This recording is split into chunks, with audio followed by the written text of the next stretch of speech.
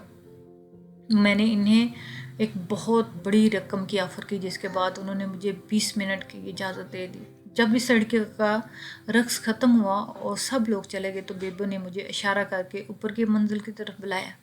یہاں بہت سارے کمرے بنے ہوئے تھے۔ انہوں نے اشارہ کر کے مجھے ایک کمرے کی طرف جانے کے لیے کہا، اور جب میں اس کمرے میں داخل ہوا تو وہی لڑکی گھونگھٹ ڈالے بیڈ پر بیٹھی ہوئی تھی۔ اس کو دیکھ کر ایک دفعہ پھر میرے جذبات بے قابو ہونے لگے۔ میں نے جلدی سے دروازے کی چٹکنی لگائی اور تیزی سے اس کی طرف بڑھا۔ جیسے ہی میں نے اس کا گھونگھٹ کی طرف ہاتھ بڑھایا تو اس نے اپنے ملائم ہاتھوں سے میرا ہاتھ پکڑ لیا۔ وہ شاید مجھے گھونگھٹ اٹھانے سے روکنا چاہتی تھی، لیکن میں نے اتنے پیسے صرف اس کے دیدار کی خاطر ہی تو دیے تھے، اس لیے میں نے فوراً ہی اس کا گھونگھٹ پلٹ دیا اور اس کے چہرے پہ نظر پڑتے میرا دل دھڑکنا بھول گیا۔ میری آنکھوں نے جو دیکھا وہ میرے لیے قابل برداشت نہیں تھا۔ وہ میری بیوی مہک تھی، جس کو میں کچھ دیر پہلے ہی سر پر زخم دے کر آیا تھا۔ اس کے چہرے پر نظریں پڑتے ہی میں بدحواس ہو گیا۔ مجھے دیکھ کر وہ رونے لگی۔ میری سمجھ میں نہیں آ رہا تھا یہ سب کیا ہو گیا۔ میرے ماں باپ نے بچپن سے ہی میری تربیت پر کوئی توجہ نہیں دی تھی، اور میں میری چھوٹی بہن ملازموں کے ہاتھوں پل کر بڑے ہوئے تھے۔ پیسے کی کوئی کمی نہ ہونے کی وجہ سے میرے ماں باپ ہر وقت عیاشیوں اور پارٹیوں میں مصروف رہتے۔ ساری ساری رات اپنے امیر دوستوں کے ساتھ گزارتے اور جب صبح کے وقت گھر واپس آتے تو ہم سو جاتے۔ میں اور میری بہن ان کی توجہ اور وقت کے لیے ترس گئے تھے، لیکن ان دونوں کو ہی اس بات کا کوئی احساس نہیں تھا۔ آہستہ آہستہ میں خراب دوستوں کی سنگت میں پڑنے لگا اور یوں میں ایک آوارہ بگڑا ہوا لڑکا بن گیا۔ جبکہ میری بہن ردا بہت ہی زیادہ ڈرپوک اپنے آپ میں رہنے والی لڑکی بن چکی تھی۔ وہ سارا دن اپنے کمرے میں بند رہتی اور کسی سے زیادہ ملنا جلنا پسند نہ کرتی۔ میں بھی ردا سے بہت زیادہ دور ہو چکا تھا۔ مجھے اس کے بارے میں کچھ بھی معلوم نہیں تھا اور نہ ہی میں نے کبھی اس کی پرواہ کی۔ وقت گزرتا چلا گیا اور ہم دونوں اسی طرح بڑے ہو گئے۔ میرے باپ نے میری شادی مہک سے کروا دی، جو کہ میری پھپھو کی بیٹی تھی۔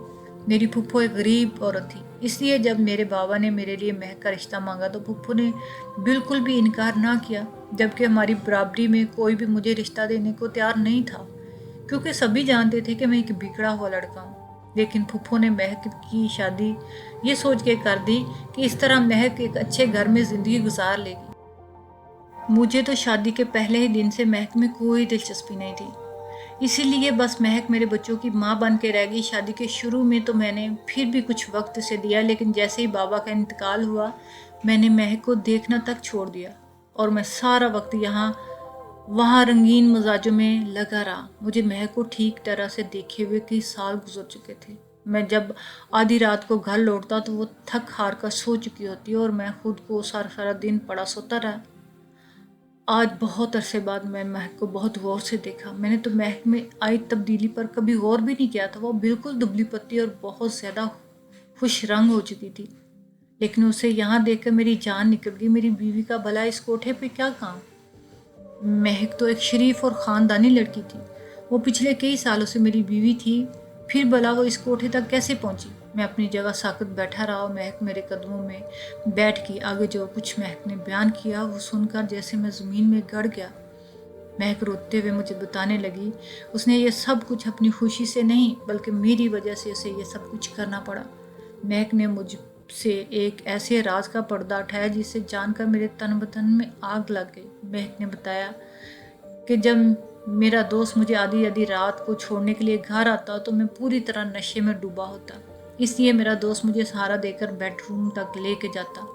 اسی دوران میرے دوست کی نظر مہک پہ پڑی اور اس کی نیت بدل گئی۔ ایک دن جب میں نشے میں پوری طرح دھت تھا تو میری دوست نے مجھے بیڈ پہ لٹانے کے بعد مہک کے ساتھ بہت زیادہ بدتمیزی کی۔